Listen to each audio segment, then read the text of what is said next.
down here. Baseball, pennant race baseball. The Orioles are coming home for 11 games beginning this weekend against the Tampa Rays. And, of course, the Ravens headed out to Cleveland. I will be on the scene in Cleveland all weekend, bringing you all the action from the Rock and Roll Hall of Fame.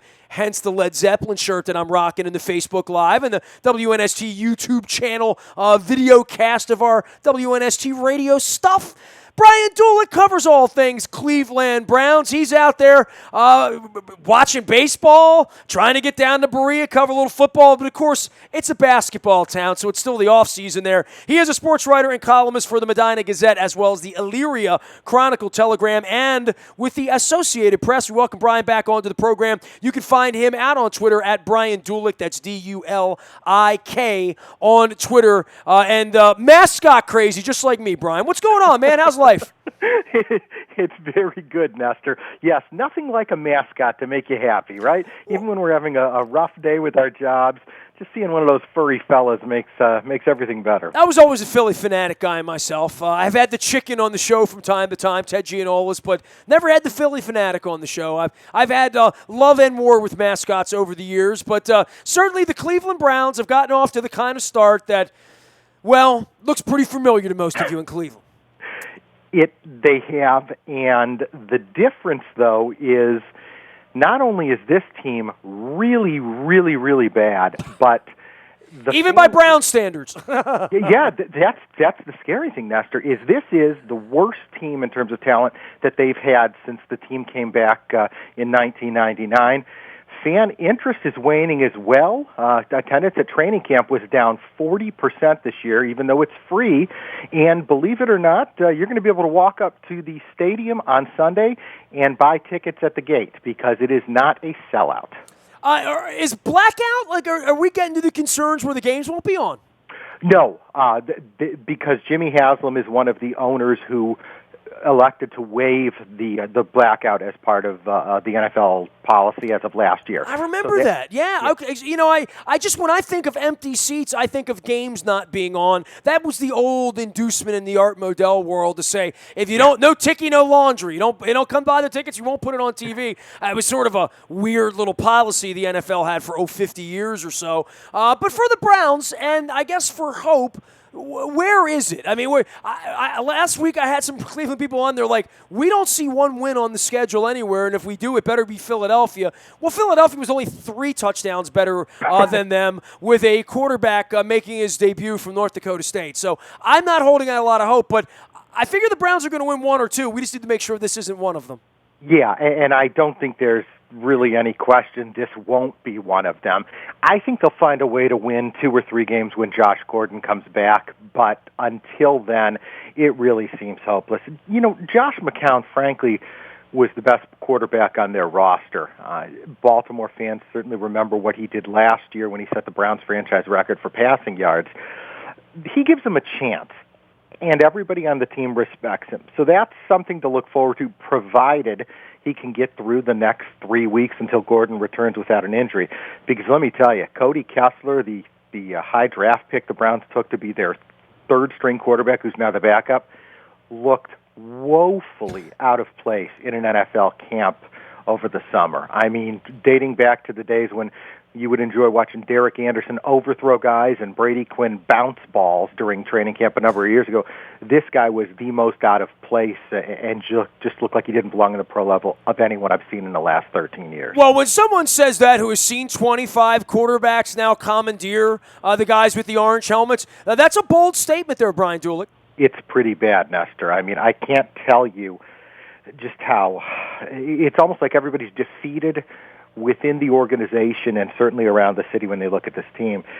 They got rid of 7 of the top 9 defensive players from last season on a horrible defense, and they replaced them. Well, you have to do that, right? I mean, if in a bad defense, replacing 7 guys, that's not crazy. And then the question is, who are you replacing them with, right? That's the problem. Every single one of those was a downgrade, and in some cases a severe downgrade, which kind of sums up the plight that they're facing right now. They've got a young defensive end named Carl Nassib, who I think is going to be a player. I also like Joe Schobert, another one of their rookie linebackers, but outside of that, it's a lot of mismatched parts and fill-in guys who really shouldn't be seeing the field on an NFL Sunday. Where's Joe Hayden and where is Joe Thomas in all of this? I mean, those guys at various points were pointed toward the Hall of Very Good down the road in Canton, or at least into big contracts and big thoughts and Pro Bowls and being the guys who were going to be there when the Browns turned it around and finally got a quarterback, right? Or when Johnny Football was going to come and save the day. 2 years ago when Petting had things going well around there, I looked on their roster and saw 4 or 5 guys on each side of the ball that I would look at and say, hey, I'd take him on my team. I would have taken Gibson on my team. I would have taken Joe Hayden, Joe Thomas, Alex Mack. I would have taken those guys on my team. I totally agree with you. They were headed in the right direction at that point. They had the talent. In that respect, it's kind of surprising that Joe Thomas opted to stay around because the team was pretty direct with him. Hugh Jackson, when he came in, desperately wanted to keep him. I mean, who wouldn't want to keep a guy who's been to 9 Pro Bowls and 9 NFL seasons? Yeah, but when you start with, I know you want to win, but we're not going to win. Right. That's a tough sell to a 30-something, any guy in the NFL. It is, and he appears resigned to his fate. He's happy to be the veteran who runs that side of the ball. Joe Hayden has become the mature, which again is stunning when you think about what he was like as a rookie, the mature, savvy leader who really takes care of the young kids on defense. I'm not sure why they want to be on this rebuilding project when they're clearly on the downside of their career, but they've bought in. They love Hugh Jackson, and whether they'll be here a year from now, we can have that discussion then. But as of right now, they're happy with this situation somehow. Well, the question there is always going to be how long is the rope, right? I mean, we've seen lots of coaches come through there. I think the problem's in ownership, much like the baseball team in Baltimore and, our fan base issues here, and I've written about that this week. Yeah. The owner's really important. And in Cleveland, I think you can sit here and talk about Hugh Jackson and who's picking the players and Joe Thomas and the guys that have disappeared or Mike Pettin or the guys that have got fired. Really, the story there is always about the owner, right? Oh, it is. It absolutely is. And that's why when Jimmy Haslam's wife, Dee, decided she had had enough with some of the backstabbing and the incompetence in the front office late last calendar year, she told Jimmy, I'm taking an active role in this team. And she was actually the person who fired Ray Farmer on the field in Week 17 last year, the former general manager. So they're in a better position now because Dee's a pretty savvy businesswoman, has her own production company, quite familiar to fans of like HGTV, and she's made sure there's not that old boys club where you've got a lot of immaturity and stuff going on in the front office. But Jimmy still makes the final call on everything football related, and we've seen how that's gone in his 5 years here. It's not pretty. How's Hugh Jackson holding up through all this, Brian Dulick? He is an amazing optimist, and I kid you not, Nestor, when you're around him for 5 minutes, you want to run through a wall for him. He's an incredible motivator. I don't know if he can coach. His stay in Oakland was spotty at best, and we'll find out how he handles the strain of losing this year. But, he's a breath of fresh air. They've really had 3 good coaches, 3 people who could coach if they were given the opportunity, in Rob Chubzinski and Mike Pettin, and now Hugh. But the problems, as you mentioned, go much deeper than that. Let's talk quarterbacks here. Brian Dulick joining us here from the AP in Cleveland, as well as the Medina Gazette and the Elyria Chronicle. You can follow him out on Twitter at Brian Dulick. That's Dulik, and that's Brian, Brian. He has a lovely mascot picture as well as a very rare empty look at the Cleveland Cavaliers in the Quicken Loans Arena. And that'll be filling up sometime soon. We have some Josh McCown nightmares here. I mean, I would like to elect to forget last year, but I can't. He's the better quarterback. I don't think there's any doubt about that, and gives them a better chance to win on a week-by-week basis. I think around here it's being taken pretty seriously that he kicked our ass last year. We don't want that to happen again. Yeah, and I completely agree with you. He came to Cleveland, and you wondered, why did they give this guy this contract? Why did they give him this amount of money when you look at his career record? But he clicks here. He's been a very good fit. He actually had the 4th highest passer rating in Browns history last season, which is incredible given how bad the team was. He's a smart guy. He wants to win, and he knows this might be his final opportunity because it's clear that Hugh Jackson wants Cody Kessler to be the guy, whether it's later this year or next year. he can get things done. I'm really looking forward to seeing how he does this week because, as you said, he's the best quarterback on the roster, and there was some real consideration to trading him during training camp because they were toying with the idea of saving money and keeping Austin Davis around. Well, fortunately, Austin Davis and Cody Kessler were just complete train wrecks early in the preseason, and they changed plans on that. Because I think we all figured RG3 wouldn't make it 3 weeks, but one was a little shocking. Yeah, the RG3 thing, on the back end of the Johnny football thing, boy, there's been a lot of sizzle, not a lot of steak there, right? And I know that's not lost on anybody in Cleveland, but it almost feels like they chased some sizzle, more. And obviously they had a local kid there a couple of years ago playing some pretty good football out of Michigan State, and threw him off to the Wolves at 1.2. Right. I don't know what happens there, but I know that you want to see, even in a year where you're only going to win 2 or 3 or 4 games, you want to see some level of base players get better. That when we see the Browns the second time around, we'll look up and say, oh, that Austin Pastor's a hell of a right tackle. Or look at Petonio, he's come on. Or, hey, Danny Shelton is showing a little bit of promise from his draft position and being a run stopper. I mean, just whatever it would be, something positive to say 5 or 10 weeks down the line. Yeah, and I'm not sure where that's going to come from outside of their top pick, wide receiver Corey Coleman, has been very hot and cold. He makes unbelievable plays, and he and Josh Gordon are going to be a lot of fun to watch. Just kind of go up and grab balls out of the sky that are lobbed up for them. Maybe Danny Shelton puts it together this year at nose tackle. He looks great physically. I mean, he ballooned like a blimp as last season went on. He's down roughly 35 pounds from where he was at his apex last year. Frankly, he may be a little too small to play nose tackle, but I think he's someone to keep an eye on. You mentioned Joel Bitonio. He more than likely will be a Pro Bowl candidate this year. He grades out incredibly well by the analytics services. And did right away. I mean, he was one of the guys that, every time we talked about him from the minute he was drafted, it's like, hey, they drafted a guy that's actually a starter and as John Harbaugh would say, an above-the-bar starter. Yes, that's absolutely true, and there aren't many of those. They really view him as the anchor if they get this thing going forward to kind of ease the transition as Joe Thomas's skills diminish whenever that occurs. So that's a positive. Center looks like a lost cause with Cameron Irving, their number 1 pick from a year ago. And that's the problem. You're giving jobs to guys who didn't earn them, but just because they're here and they have contracts, which is, in my mind, is the most disturbing thing of all that the Browns have done this offseason, is they've just thrown guys out there who don't deserve it. Their safeties are Jordan Poyer and Ibrahim Campbell. Why do they have jobs? Well, because they have multi-year contracts. Not that they deserve it. And I don't see where that makes progress going forward or helps you win games now. He is Brian Dulick. He covers all things sports for the AP out in Cleveland. You can follow him at Brian Dulick. That's Dulik, out where they have parades and win championships. Cleveland, Ohio.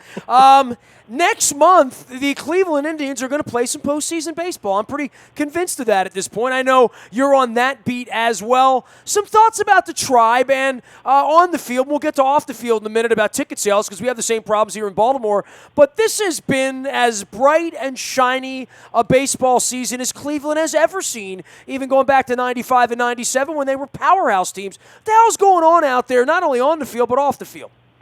They've got a really good, well put together team. They may not have the flashy players that have a national reputation yet. Francisco Lindor certainly will, and Corey Kluber has some shine as a former Cy Young Award winner.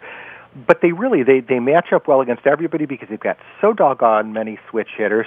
Carlos Santana as your leadoff hitter is maybe 5'9" and 215, yet the guy hits 30 home runs. He plays pretty doggone good first base as well. It's a really good group. Terry Francona is a terrific manager, as you well know. And the fact that they're going to have 3 starters that should be able to carry them through the postseason makes them very dangerous going forward. Oh, and not to mention the guy in the bullpen they picked up at the trading deadline. Not a bad move there. Oh, yeah, and Andrew Miller and Cody Allen, if you get to the 7th inning, because Francona has been very willing to use Miller for the 7th and 8th to set up Allen, you're done. And that's what they really like. They feel that with Kluber and with Carlos Carrasco, they can get you 6, 7 innings at the very least every postseason start, and then turn it over to the bullpen, and all is well. It just boils down to if they can outscore the opponents, because their offense has been either really, really good or goes into 4 or 5 game slumps. But there's no reason to think that this team will not have a significant postseason run. And, they like each other. They have a lot of fun. I just wish, as you mentioned, there were more people coming out to see them. Hey, I'll say this. We got a lot of pop in our lineup with Trumbo, Davis. They're both into the 40s before it's all over with here. A lot of guys with pop in that Indians lineup that maybe you don't see or you don't feel it beyond Lindor. Obviously Napoli, Santana been hitting the ball. Kipnis, nice year. They've gotten incredible contributions throughout their lineup, and it's been sort of sleepy and quiet. I'm with you. They're not the sexiest pick, but they're going to put a real starting pitcher out there every night in October and say, come get us. Yeah, and I really, if I could pick my own fantasy opponent, I'd really like to see him either against Baltimore or Houston, if one of those teams can come through the wild card or find a way to win the division. In the Orioles' case, it should be a fun series, whoever they wind up with. And again, the focus on them is not great here locally, because Cleveland is a football town despite the diminishing interest. And because of the Cavaliers, it was almost like there was a hangover, Nestor, with local fans for about a month or so, where everybody just was so focused on what happened that they didn't want to look at the baseball team. Now they come to town back to town as we speak, so maybe we'll see some more interest here heading toward the stretch run.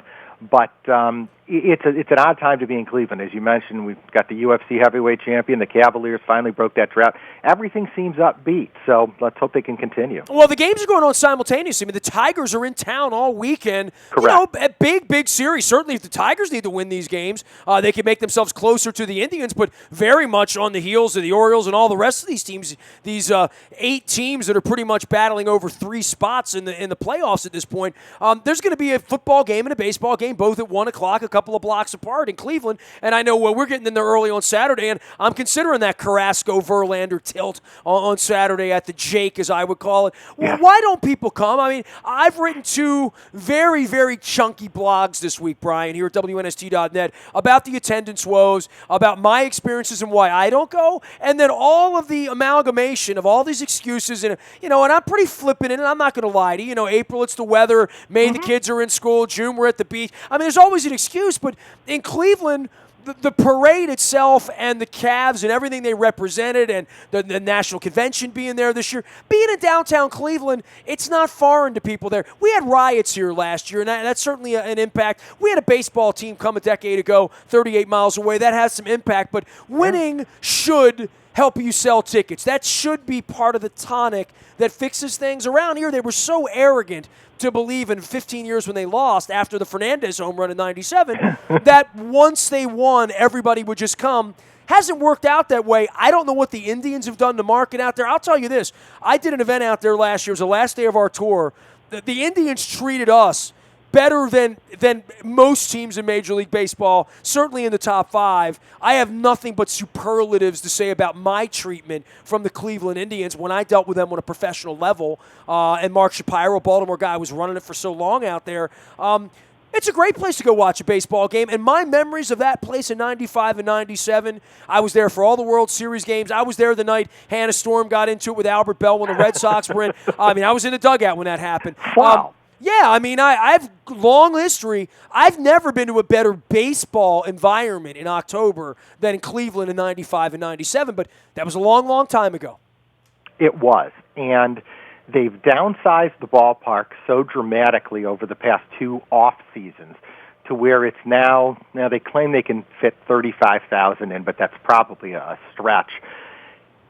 Ticket prices are very high. There's no way around it. When you compare them to the prices in Pittsburgh and Detroit and Cincinnati, and sports are my life, so I will drive to them as a fan when our local teams are out of town. I know you are. You're like me, man. You're a little engine that could. You've done this for a long, long time. I'm the same way. I mean, I almost flew up to Boston earlier this week. Just Springsteen was playing on Wednesday. The Red Sox are on. And I'm thinking, they don't give a rat's ass whether I come, and they're 2 blocks away from me. And, oh, by the way, I got to go to Cleveland this weekend for football. I'm going to Jacksonville next weekend. Hey, it's easy for me to say, well, screw the Orioles. If they make the playoffs, I'll go to Cleveland for 3 days if they're playing game 1 and 2 there. I will. Mm-hmm. Yeah, there's a disconnect between the fan base and the team. As you said, their front office and everybody who works for the team is great. Classiest organization in town by Dude, how can you far. not love Tito Francona? Yeah, that's exactly right. And you've got Lindor, who is just such a breath of fresh air. Corey Kluber's a terrific pitcher, but he's a bit of an introvert. But still, there's a lot to like about this team, but it just hasn't happened. And I think the fact that you walk up on game day, and every game day, every ticket is raised between $5 and $10 for that day. They want people to buy in. And we thought Angelos was the only prick pulling that nonsense. Oh, no, it's really bad. And they've been defiant that Cleveland fans need to get used to this. Well, it's not happening. And there are most games, and this is not an exaggeration, Nestor, where you can't get in for less than $31 for a single seat in that ballpark on game day. They've clearly raised it this weekend. If I'm online right now, if I want to go Saturday afternoon to see the Tigers and the Indians, it's $27. And that being said, there will be 20,000 empty seats there, right? You're right. And I want you to take a look at that on game day because it'll be in the upper 30s. Cleveland's not in great shape economically. This is not a secret. But if I want to go Tuesday night, it's $11. If I want to go Wednesday night, they're playing the Royals, the world champions. Tickets are $11, $10, and $11 in the middle of the week. Yes. And no one will go on the weeknights. As one of my friends pointed out, people complain here, well, it's a school night. Well, they have school in Detroit. They have school in Pittsburgh. Hold on. They have school in January, and February, and March, and people come down and pay $200 to see LeBron dribble between his legs and break chalk, and it might be 5 degrees and a foot of snow because I've been to Cleveland. I know what y'all deal with there. That's exactly right. It is a complete That's a BS excuse. I mean, it's the same thing about the riots here. No tourist has been killed down here. No rioter has hurt any Orioles fan after what happened over 10 minutes a year and a half ago. It's just, I live here. I live 2 blocks away. I'm not afraid of going to the Oriole game for getting mugged walking up Conway Street. That just doesn't exist in the summer. It just doesn't exist here. I live here. I look out the window. But perception is reality for some folks. The bottom line is I wrote a blog this week and said, Baltimore's just not into you. That's your problem, not mine. It's your job to market your product. It's your job to sell the stadium out. It's not my job. And it certainly sounds like it's very, very similar to what's gone on in Cleveland. People just aren't interested, and there's nothing you can do to make them interested at this point. And that's a shame because watching Lindor play and watching Machado and Scope play, I mean, these are great baseball players. They are. Absolutely. Maybe it's just the fact that the generation that grew up with the Indians fell in love with LeBron and have now become basketball fans. There's a lot of long-term questions, Nestor. I don't know if, God willing, I have grandkids. If 20 years from now, what will happen if there'll be a baseball team here? It's not a positive trend in any way. And it hurts me. It hurts me as a fan and someone who loves sports to see this. Brian, we sound like 2 old farts on the radio here. Get off my lawn, We do. Hey, I'm watching the games. I'll be watching every single night. I just don't give him my money for lots of reasons I've written about. But nobody else is giving him their money, and that should be a question for everyone when we built these stadiums 2 decades ago with our parents' tax dollars, for sure. Brian, always great having you on, man. We'll be following you out there on Twitter. Brian Dulick, one of the sports writers and AP contributors out in Cleveland, columnist for the Medina Gazette as well as the Elyria Chronicle Telegram, and out on Twitter as well. We'll see you down in Cleveland on Sunday. I'm looking forward to another trip in there, and everyone here is looking forward to seeing the Browns on Sunday, and I think you know what I mean. Yes, I do. Yeah, I'll see you downtown this weekend, Nestor. Take care. You got it. Brian Dulick from Cleveland, Ohio, joining us here on the internet at Facebook Live, as well as our WNSTV YouTube channel. Anything you miss here, you can find in the Buy a Toyota Audio Vault 24 hours a day. Just download the TuneIn Radio app. We come in crystal clear from anywhere in the world. You also get our morning newspaper at 7 a.m., brought to you by our friends at Planet Fitness at planetfitness.com. Still $10 a month to get in the best shape of your life there. If you need some inspiration, go to Planet of Triumphs. Lots of great stories there. And we have our own great story in the midst here. We're going to be swabbing with Eric Weddle at Adams Jeep in Aberdeen next Tuesday night, 7:30. We hope to see all of Harford County out in the Purple fans. It's going to be a great, great night. You can find more information at WNST.net as well. Eric Weddle with us on Tuesday at Adams Jeep in Aberdeen. I'm Nestor. Nasty at WNST.net reaches me, whether it's Facebook, Twitter, LinkedIn, YouTube, Snapchat, anywhere the internet is served, as well as our breaking news happening on your text service. That's all brought to you by WNST and Coons Ford of Security Boulevard. Dennis will drive you home on Thursday from 3 until 5, getting you ready for the weekend of baseball. And, of course, the Purple Birds out in Cleveland, and, of course, the Terps on Saturday night at Central Florida as well. We are WNST.net AM 1570 and WNST Taos in Baltimore, and we never stop talking Baltimore sports.